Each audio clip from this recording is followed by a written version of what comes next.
Hello children, how are you today? Bienvenidos a la semana 14. Vamos a comenzar esta semana, como todas las clases, rezando a nuestro ángel de la guarda.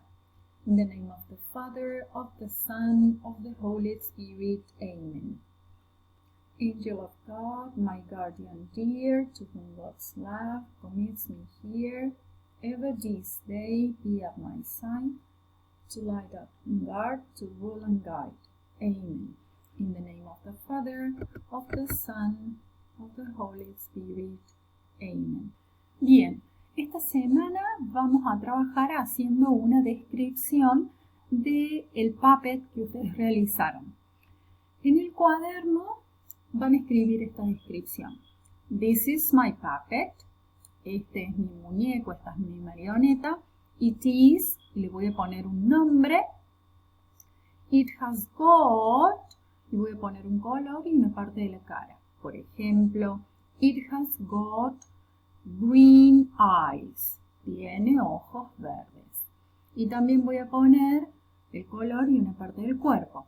It has got orange legs, por ejemplo.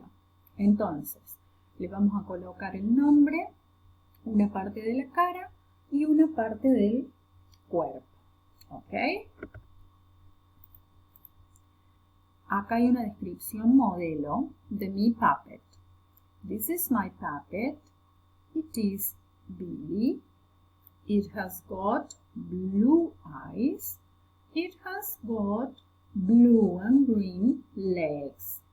Entonces, una vez que realice la descripción en el cuaderno, puedo mandar un audio con la descripción del puppet o un video si se animan.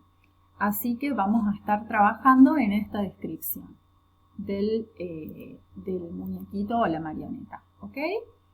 Nada más por la clase de hoy. It's time to finish. Time to say goodbye.